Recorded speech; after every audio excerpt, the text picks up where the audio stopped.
Welcome. Thanks for coming. This is phase 2 of all staff meeting. We went through this morning. My name is Mike Jordan. I'm the director here at DAS and the chief operating officer for state government. And this mic is a little hot. We'll get there. So a few logistics for today. One, bathrooms are out that way and that way, I think, and if you need. And there's lots of food, so feel free during, if you need to get up and get something to eat, please do it. We are on the agenda today going to have a couple of periods where we're going to ask you to do a little work around some questions. And so get ready for that. And since we've moved people around, I just want to make sure there's a facilitator at every table. So facilitators, make sure you're spread out so there's one at every table. Two major topics today, right? Entrepreneurial management, which is not a new topic. We're on a journey on that, and this is another milestone in that journey, but we'll talk a little bit about where we've been and hopefully where we're going. And secondly, in case you've been on Mars for the last few weeks, we've got some budget challenges again. And we didn't want to let this opportunity go by where we were going to have basically everybody in the agency in one place in one day and not tap into your ability to bring us some ideas. So we can gather literally hundreds of ideas in a very efficient way. So we're going to take this opportunity as the first opportunity to talk a little bit about our budget situation and elicit some of your ideas. So those are kind of the two big rocks of work on the agenda today. But I wanted to, first of all, I want to say a couple things, because I forgot to do this morning and didn't get to it till the end, so I want to do it. Just a few acknowledgments. I don't think John Radford is here, but the state controller, John Radford, is retiring. He has been with the state 27 years, and that's a long time and has done wonderful work, and even though he's not here, I want him to be able to hear you, so give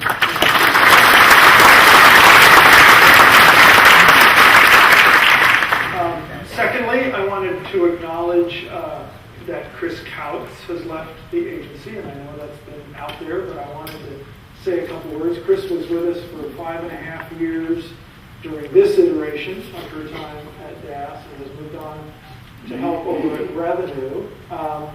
I wanted to personally thank Chris, not only for her work for DAS and for the state of Oregon, but she was just instrumental in helping me land at state government in a positive way and answered all my questions and helped me navigate really Byzantine processes in some cases.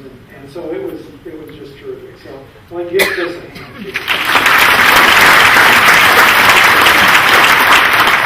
And with Chris transitioning, I know you probably saw, I have appointed Sarah Jo Chaplin as the deputy for DAS, and Sarah Jo's right over here. Give her a round.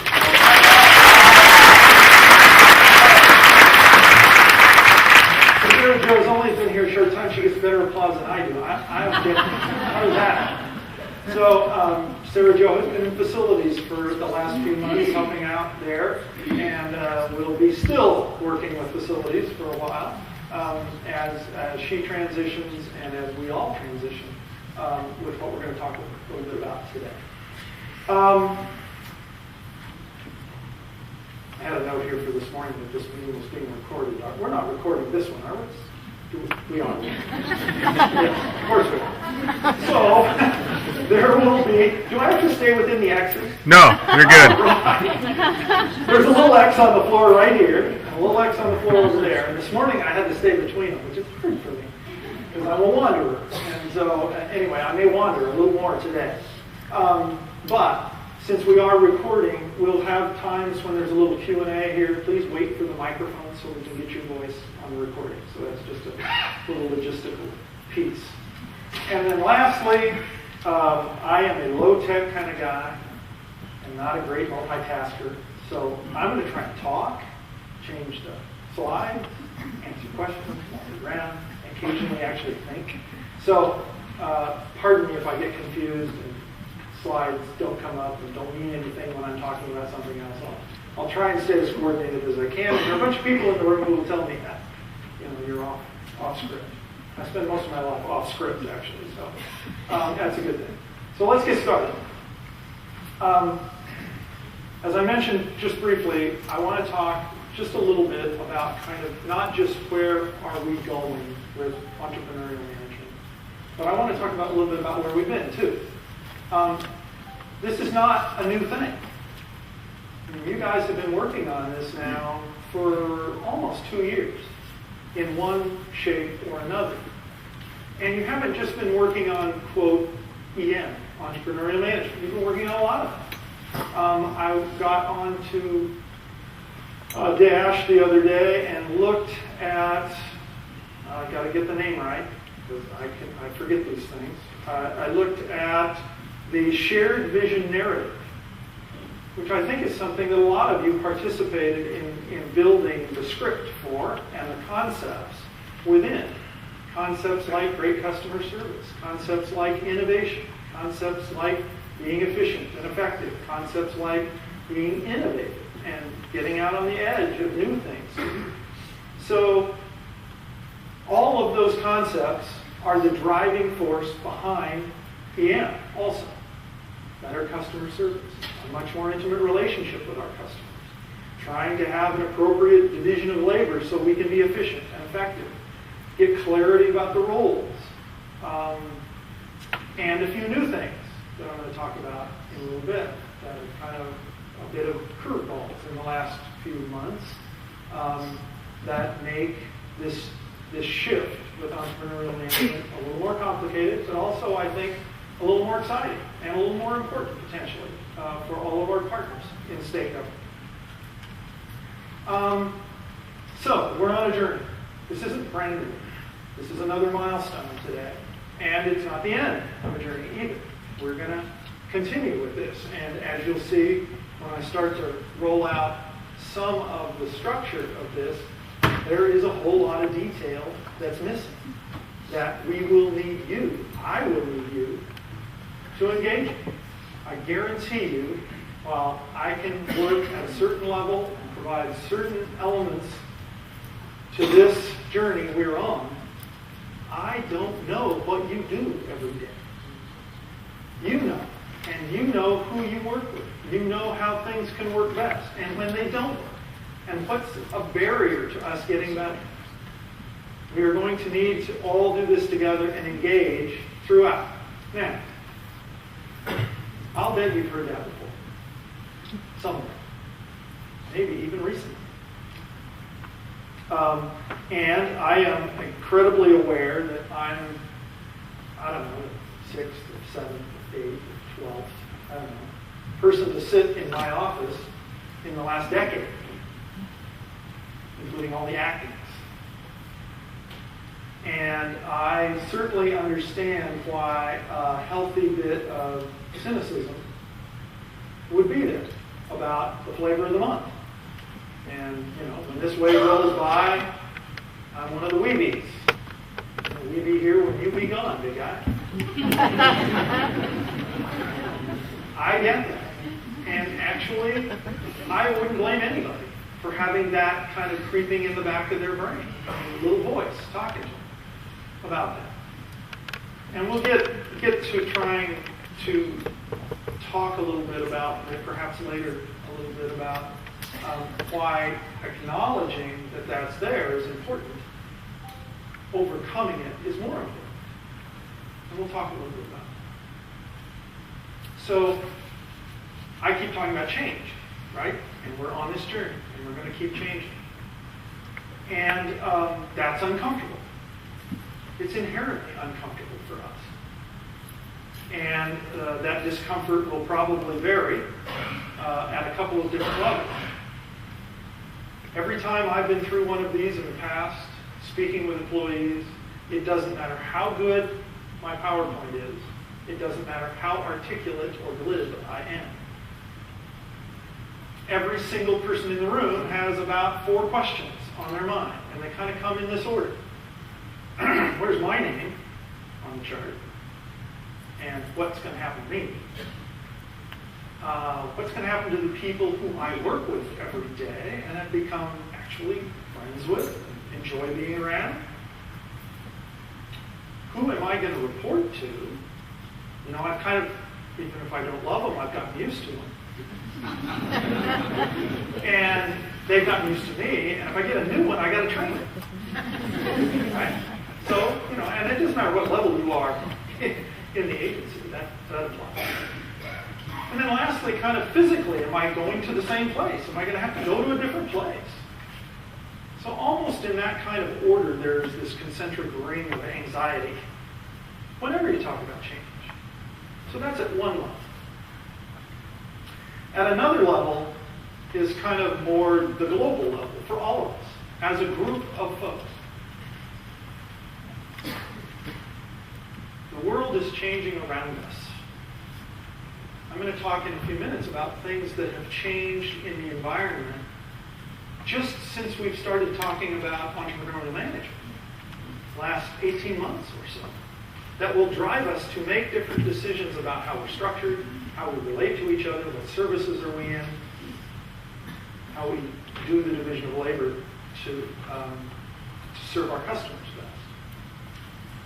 best. So the environment is changing every day around us.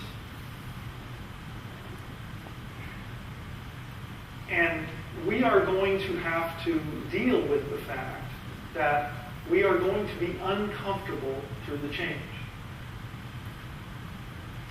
I tell the story about being in golf. And I go take a lesson, and the guy tells me to change something, and I go off to the driving range and start hitting balls, and it's incredibly uncomfortable. I go back and say, this is incredibly uncomfortable. And he says, if you're not uncomfortable, you're not changing. Right? And we all need to remember that too. If you're not at least a little bit uncomfortable, we're not changing very much, are we? Oh, by the way, the world is never going to stop changing. And we are going to have to get, as paradoxical as it is, comfortable with being uncomfortable. Because it's almost going to be a way of life. Now, we'll get better at managing it. We'll get better at pacing the change. We'll get better at understanding the impacts when we decide to change something. But I guarantee you, folks, that's going to be the way of life going forward. The public sector in the United States is at a crossroads. At every level. I've worked at every level except the federal level. And I guarantee you things are changing there. And are going to change even more going forward. We're at a crisis. And crisis doesn't necessarily mean the end of the world, but it means it's a turning point for us.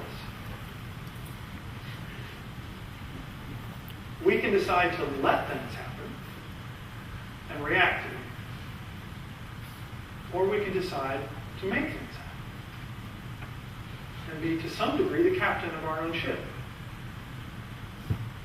I choose the second. I would like us to take control of this agency, of our work, how we relate to all of state government, how state government relates to local government in this state, and what it means to be in the public sector in the future. I think those are the kinds of questions at stake, not just how DAS operates. It's important, and it's why we're all here, but I want you to understand that it's linked in a very big way, and quite frankly, as we will talk about when we go through the structure and the environment around us, why it's even more important than it's ever been, at least in state government. So this notion of change, this notion of being on a journey, and one other thing. It's really hard to do this stuff by yourself. And it's hard to go through chaotic times, tumultuous times, by yourself. And you know what the nice thing about this particular instance is? You don't have to do that. there are 700 or 800 of us, right? We get to do it together. And we're incredibly powerful when we stick together, watch each other's back, talk to each other, communicate about what's either really going badly or what could go better. Ideas, avoiding barriers, watching each other's back. Last thing about change. I said there's 700 or 800 of us. There are not 700 or 800 computers on desks. There's 700 or 800 human beings. And we all come from somewhere. And we all bring baggage. Stuff we've been accumulating for years and years and years. Hopes, dreams, fears, all those wonderful things. It gets back to understanding each other and understanding that this is a bunch of human beings trying to accomplish something, not just reprogramming a bunch of computers. And we all face challenges. I made poor Jan stand up this morning. I'm not going to make her stand up this afternoon. But we all face personal challenges. We all face lots of challenges in our lives. So we're going to have to do 3 things for sure going forward. We're going to have to change the agency and deal with change at work, right? We're going to have to deal with changes in our own lives and in our coworkers' lives and help them so the best we can. And we're going to have to find a way to get comfortable with that discomfort. So this notion of continuum. And it's great that we can work together. The most important, I think, word on this slide is this one. Figure out how to listen to each other. Do it actively.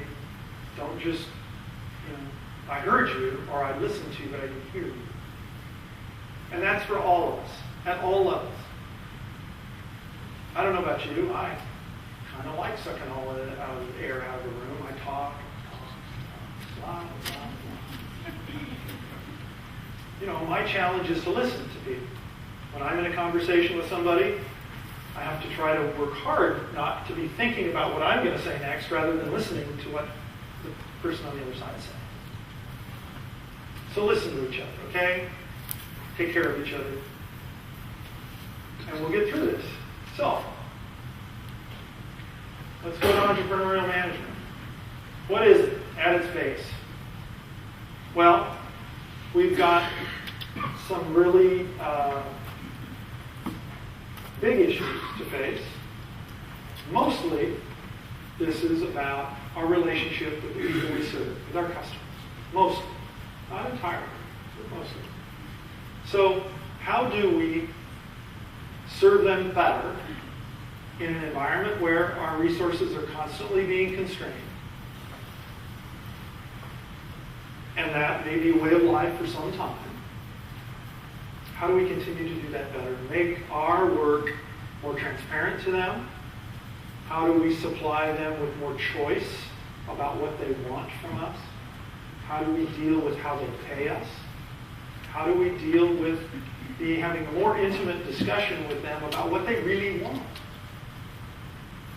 And that goes 2 ways. I don't know about you, but when I go talk to, let's say, the plumber, I ask questions, and I'm sure the plumber in the back of his mind is going, who is this guy? What the heck does he really want? Because I'm asking questions that don't make any sense from a plumber's perspective, right? He has to work with me so I can ask the right questions to get what I really want. Because I don't really know what I want most times.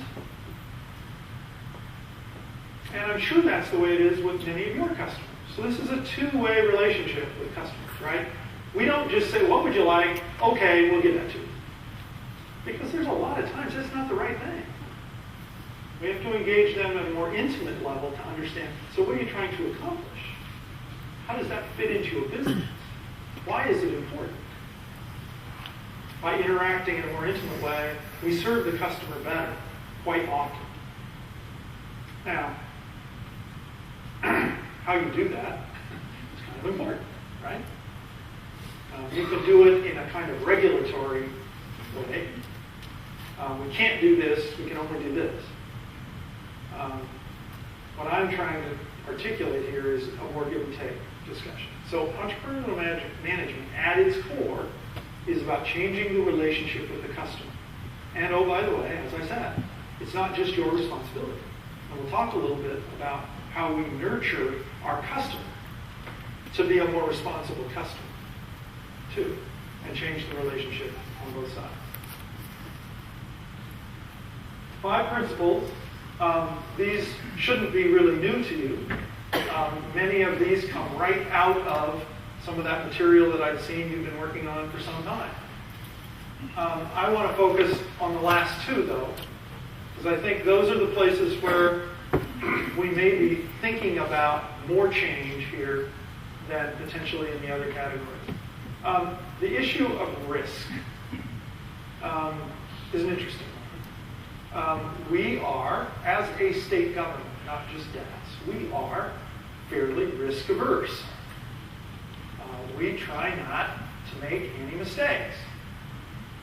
We are particularly risk averse compared to our counterparts in the private sector.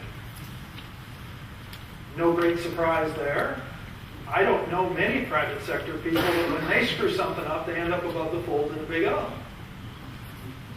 Not too many, maybe Enron, but not many, right? When we mess something up, we get to talk to the newspaper about it. And we end up with some kind of really wonderful article.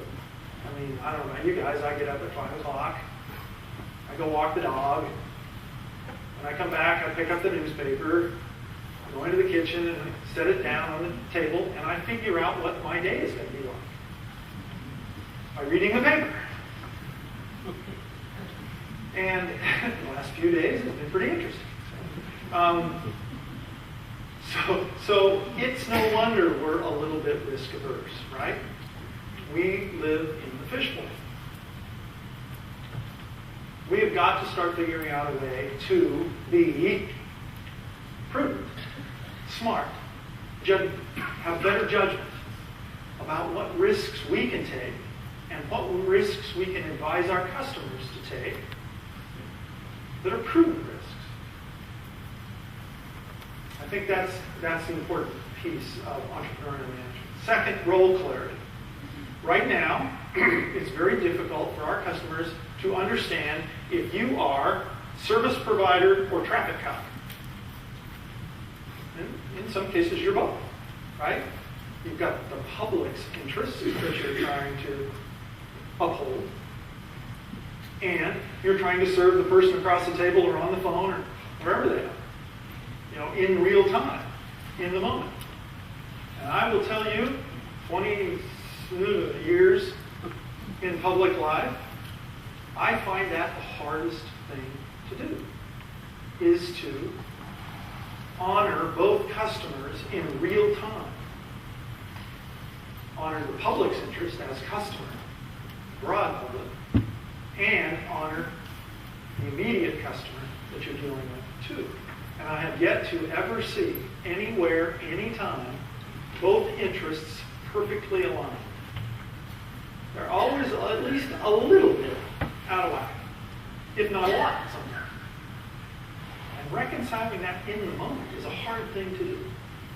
So trying to, through entrepreneurial management, have better role clarity around who the traffic cops are and how they work, and who the service providers are and how they work. That does not mean they can be separate. We'll talk a little bit more about that as we get to the structure. They have to stay connected. But this role clarity is an important piece of what we're trying to do. So, it just so happens that you guys are doing all this stuff already. When you look at the principles, and I've got some examples that I haven't been here for all of these things, so I'm going to have to read some. So, under service, SDC, and I'll say both SDC and facilities, have done great work in reducing cycle times on major components of their work for customers. So that, we need to remember that we're not starting from ground zero. You're doing this stuff already. And BAM has gone to great lengths to, of course not far enough for most people, but towards George. He used to sit right here this morning so I could joke with him. But have gone to lengths to reduce duplicative parts of the budget process and making it a little easier for people to manage. In choices, State Controller's Division, based on customer wants through the use of technology, beginning in 2012, financial management reports will go electronic. Agencies will be able to only print the reports they need and have the ability to maintain information needed in a more efficient way. Publishing and distribution have developed a relationship with the counties so that they can use economies of scale to print and deliver tax bills to folks, property tax bills, in a way that saves tons of money for counties. EISPD has led a multi-agency team on behalf of the State CIO Council and have the roadmap that they have developed provides choices for agencies to reduce their costs, providing email services. And I joked with Dugan this morning, I'm not going to joke with him anymore about how many email systems we have in state government. I walked in and the second day I said, Dugan, can I send an email to everybody in state government? And he laughed at me. And, but we can do that. So we're making progress on those things. Innovation. The procurement office in state services created a nationwide database of individual hotel and motel properties willing to honor at or below per diem rates for state employees while traveling. The program increased choices for employees, provided lodging information and booking assistance, and saved the state money. The project received a gold medal in a national contest which recognizes premier achievement in innovative public procurement. And e-government deployed a cloud-based hosted data site for government to share information with the public. It was recognized this year at the Digital Government Awards for Best Government to Citizen Application. And along with that award, they got an award from the National Association of State CIOs for Government Transparency. Risk-taking. EISPD has worked with SPO and other agencies to revise the IT contract terms and conditions so that, and this is a good example of the risk issue, working with customers so that they have the ability to pick their risk tolerance within some parameters, but be able to have more control over that risk. And then this says the director's office, but actually a combination effort with risk management and with the enterprise security office to work with agencies to start to raise the awareness around enterprise risk management. And then on role clarity, we have one big example that you're all aware of that's been going on now for over 5 years, where we have separated through EISPD doing the governing and policy setting and state data centers doing service delivery. So the point of all of this is that, again, this is a journey. And we're not starting at zero. You guys have been doing a lot of these things all along. The question now is, how can we organize ourselves, build on that success to raise our game? And you'll remember at the beginning, I said the world is changing around us. So since I've been here, last 6 months or so, a couple of very different elements into DAS and what we're doing, and to some degree all of state government. When I came, talked with the governor about what was necessary in state government, most of our dialogue did not revolve around DAS and its operation. It revolved around all of state government. And what were the barriers to us getting better and being better and transforming? And what I told him was that my observation is that state government is a very large and loosely held holding company with a very weak corporate center. And to be honest, we have to strengthen the corporate center. That will be a discussion with our holding company partners, no doubt about it. But to some degree, we have to strengthen that corporate center. There are no other employees, no other groups of people better positioned in state government to do this than you. I mean, a lot of great employees, lots of great work going on all over state government. But you go to any agency and they will not tell you that their mission has anything to do with making state government better. Their mission is to get traffic from point A to point B. Their mission is to keep the public safe. Their mission is to help people who are in need. Deal with land use plan. They have relatively narrow missions. There are no employees in all of state government better positioned to deal with this corporate holding company discussion and relationship than you. So I think this whole issue of the chief operating officer's role and what does that mean for how we interact with all of state government is an opportunity and a complicating factor for this whole entrepreneurial management discussion that's been going on long before I got here. But it's a change in the environment. Secondly, in the legislature, this last session, House Bill 2020. For those of you that don't know, it has to do with management spans of control, management layers in all of state government, not just that.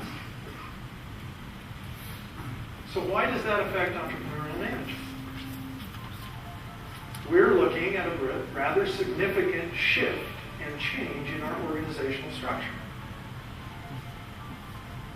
It seems to me that it would be a wasted opportunity if, in fact, we have to deal with this span of control issue through state legislation. To go through a major shift in our structure and not think about that when we do it. Now, what does it actually mean as we go down through the agency and across the agency? I'm not sure. There will be some places in DAS that we will be able to say, you know what, we can merge work groups, we can think about our work in a different way, and we can change those span of control numbers. And we might even be able to adjust layers of management in some places. I guarantee you we won't be able to do it everywhere. There are some parts of our work that require closer supervision. There are some parts of our work that are, we have work groups smaller that wouldn't meet those kinds of ratios. So the ratio in 2020 is 11 to 1. We have work groups that are smaller than that need some level of accountability and supervision. And trying to figure out how that can work is going to be a challenge for us. But I would submit to you, it's part of the environment. And if we're going to go through a major change, we shouldn't just ignore it.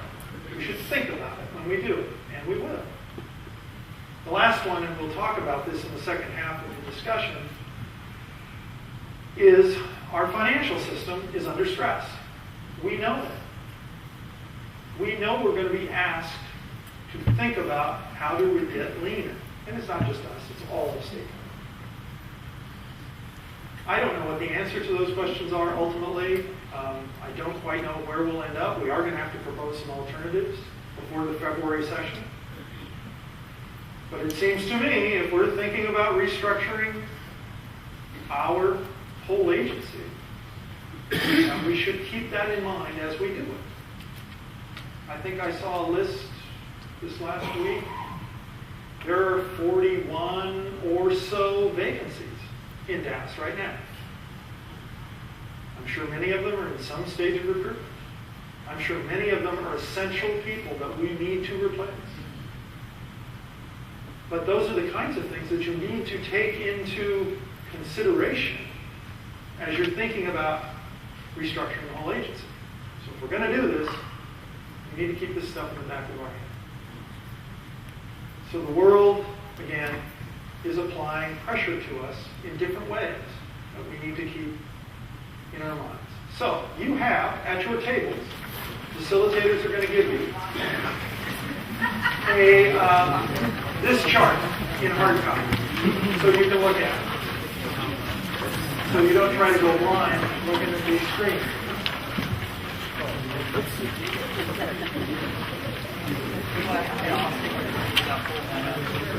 So I'll give you a second to get those out, settle. Yeah, I have to win.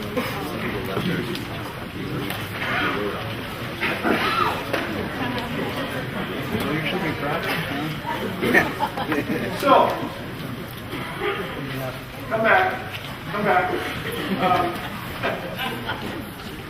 Anytime you show an org chart, it doesn't matter how high level or how lack of detail it has, you're looking for yourself, aren't you? That's natural. That's what you should be doing. Looking for yourself. You probably won't find your name. But I'm sure the functions and how they're aggregated and where they are give you some implication, although it's not going to be perfect. I told you we didn't have an incredible level of detail at this point. The exec team is going through and wanted to get the basic structure done, and then we will begin, quite frankly, with a lot of your help in the room, driving through the work groups and the functions to make sure that we're aligned in a way where we can do our best work.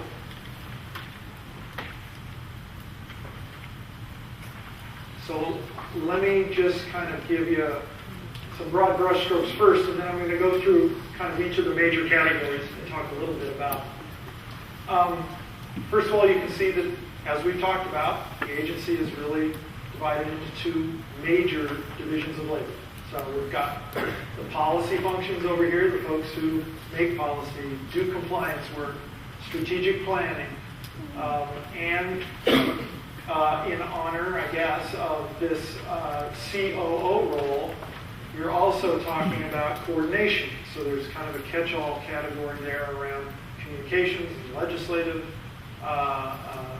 liaison work, relations, and then most of you have probably heard we're running some really big statewide initiatives. The 10-year plan for Oregon, Operation Oregon, where we're engaging across all of state government on various initiatives.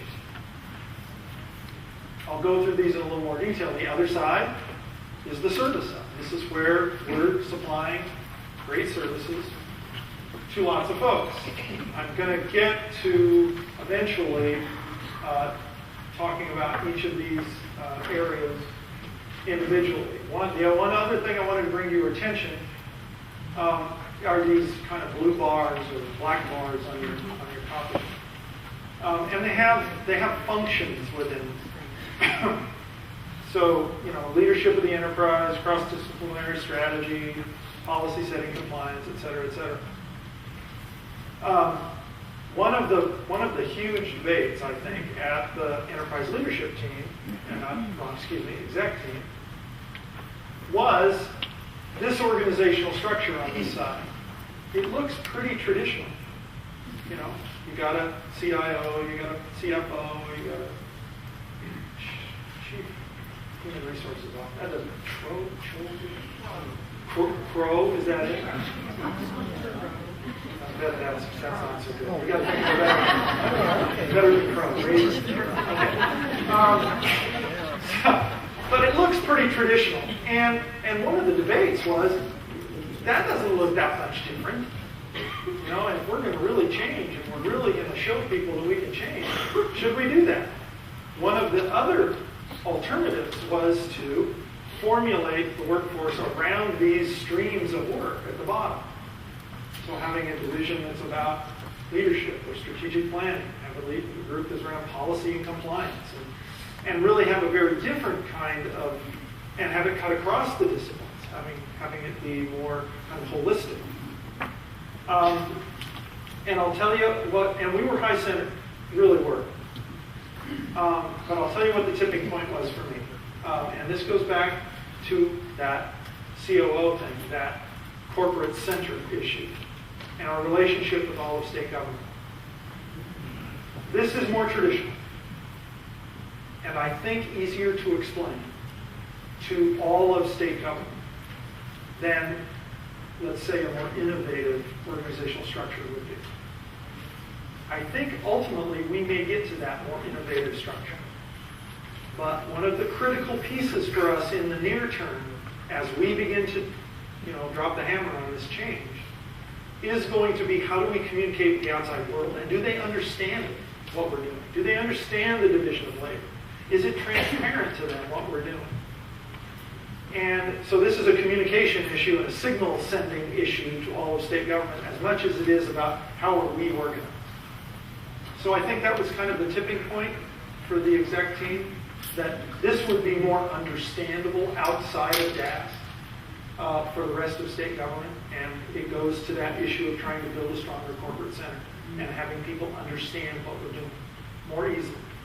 But it's probably something that's going to, evolve over time.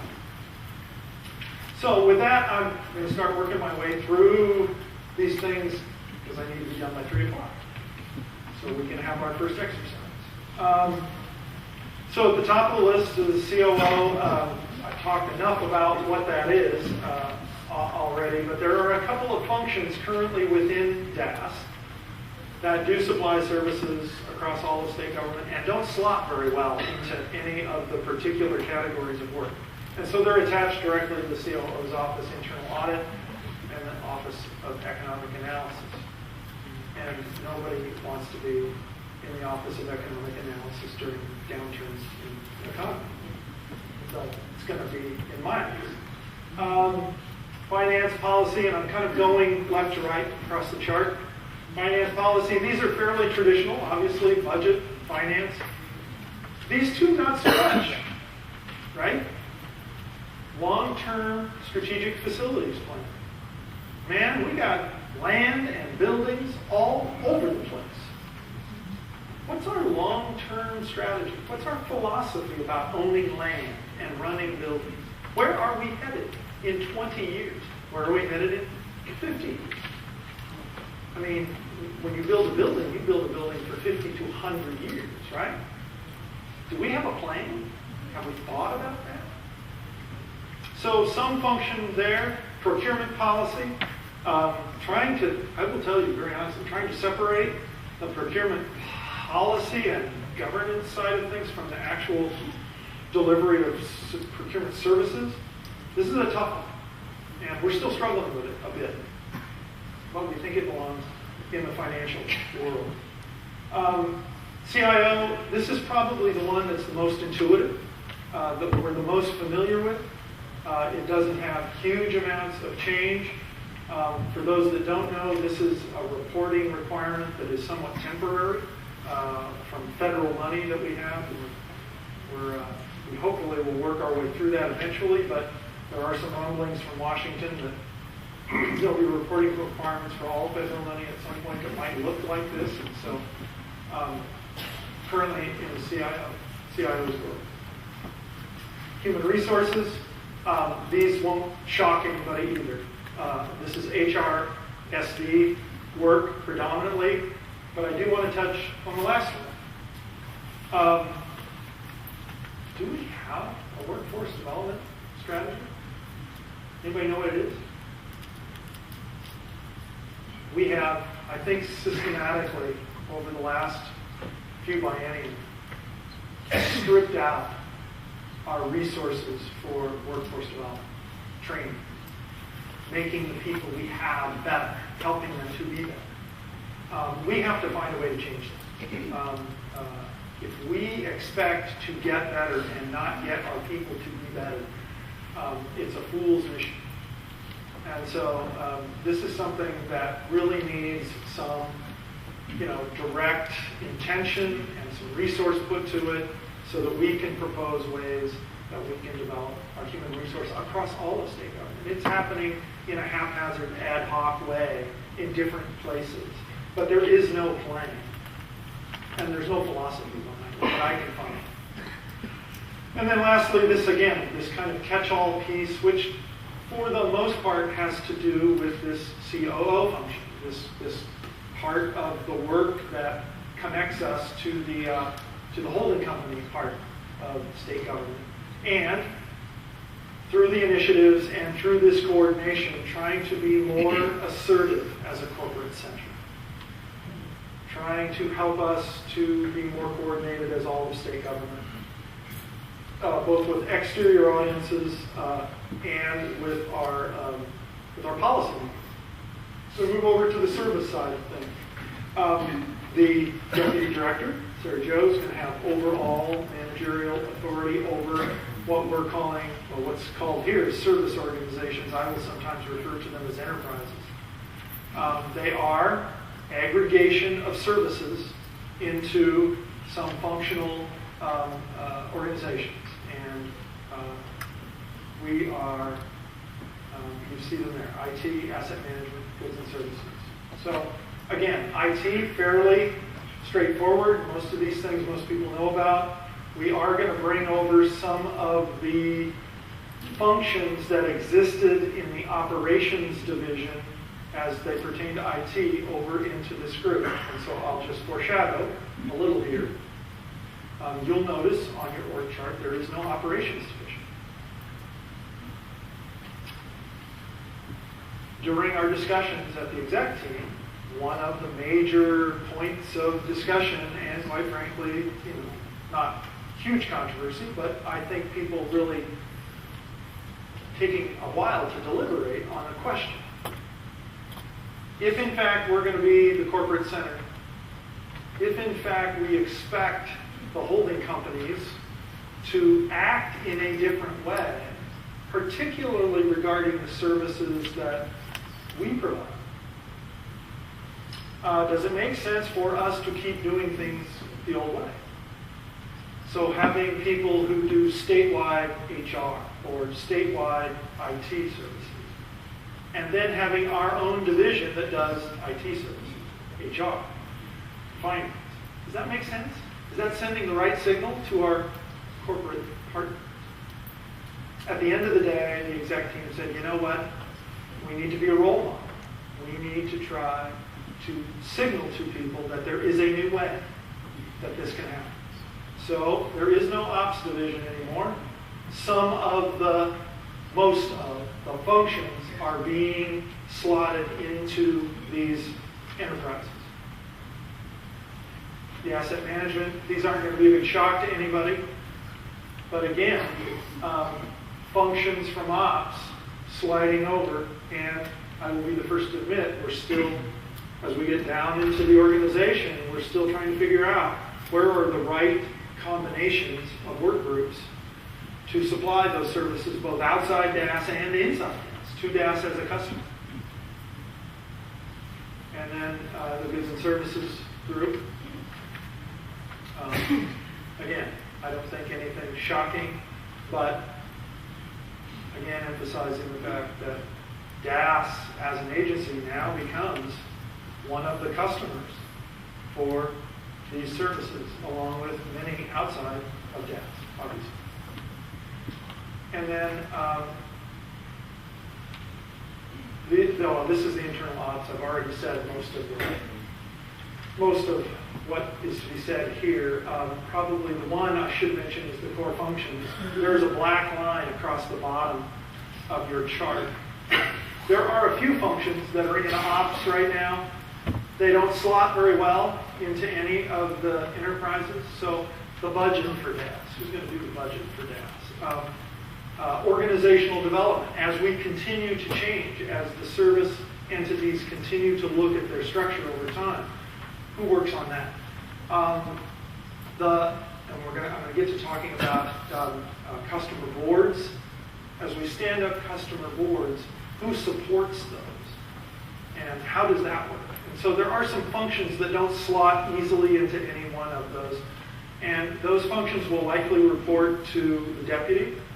And they'll be attached just as I've got like this internal audits thing and economics, Office of Economic Analysis. Again, core functions. Just a list of some of them. So back to this. It is not perfect, right? It certainly isn't detailed enough. So over the next weeks and months, and we'll talk a little bit about that, right now.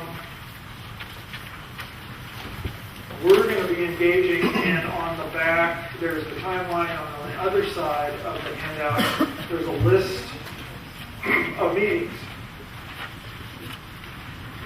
that we're calling town halls. I'll be at most of these, if not all, and they'll be a little less intimidating kind of environment to talk and have a dialogue. We're going to get some of your ideas today. I am going to be asking supervisors and managers to be engaging, and you will get engaged with, I guarantee, when we talk about how do these work groups get organized at the ground level to supply services the best. When we need to merge some folks from one division and another, how can that work the best? What talents and skills and abilities are necessary in those different work areas?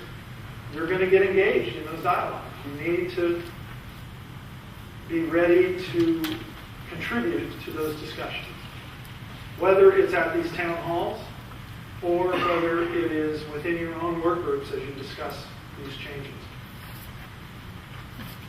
Just a little brief thing. I always get confused. We're here. We're not at the beginning. As I said before, this has been going on for some time. And a lot of preparatory work has been done, but we have a lot of things to do. You'll notice the end of the timeline is July. My hope is, and I think the exec team's hope is, that we're ready to turn the key and start the engine on July 1st. We've got quite a few things to do between now and then. We need to train everybody at different levels for what does entrepreneurial management mean, what are the behaviors that we're looking for, so people know what the differences are. We need to set up these customer boards. That's not going to be easy.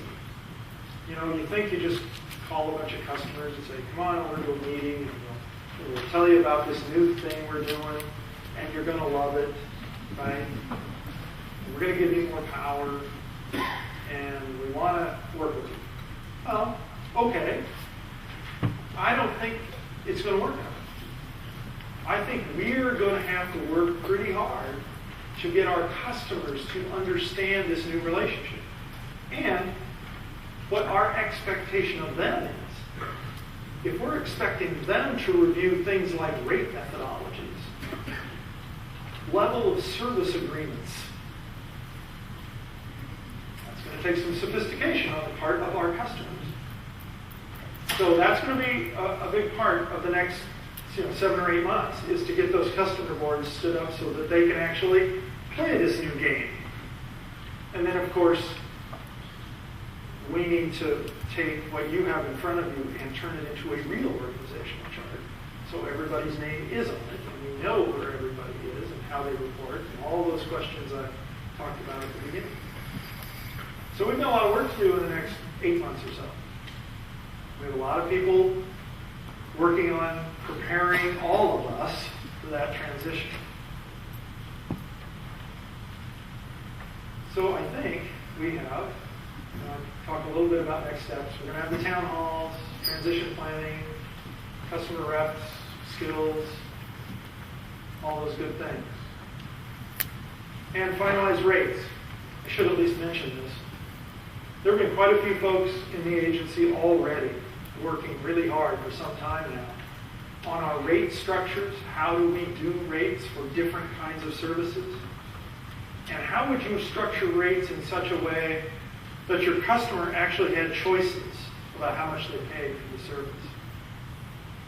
Not an easy question in the world of agency land, where we have quite often said, here's how much money we need, and we're going to allocate it by FTE across all of our customers. Or we're going to allocate it by size of budget across all of our customers. Or whatever it happens to be, number of transactions. Which might be a little more sophisticated than the other two. But the point is, what do those rate methodologies look like? And there have been a bunch of people working pretty hard on trying to figure those things out. Still work to do. And then, of course, the work of working with customers once you have those rate methodologies. So a fair amount of work. So here's where you get to talk. We're going to have some Q&A after this. So I'm sure you'll be formulating some questions. This was the fun part this morning. There's facilitators at all of your tables. And what they're going to do is just facilitate you through a very simplistic, at this level dialogue, okay? Gut reaction, first reactions. What are you excited about, if anything? What are you concerned about, if anything? Okay? I hear chuckling. It's okay. This is important, okay? We've got lots of work to do yet. This thing is not fully baked. The data we get from you and the stuff we got this morning from folks, it helps us frame the hard questions that are on all of your mind. It helps us feed back to you possible solutions to some of those concerns. And get you and test that and have a more iterative dialogue. So it's data that's helpful. So please take it seriously. We've got about 12 minutes actually. I get done a little early this morning. Believe it or not. So 10 or 12 minutes, those two questions, go.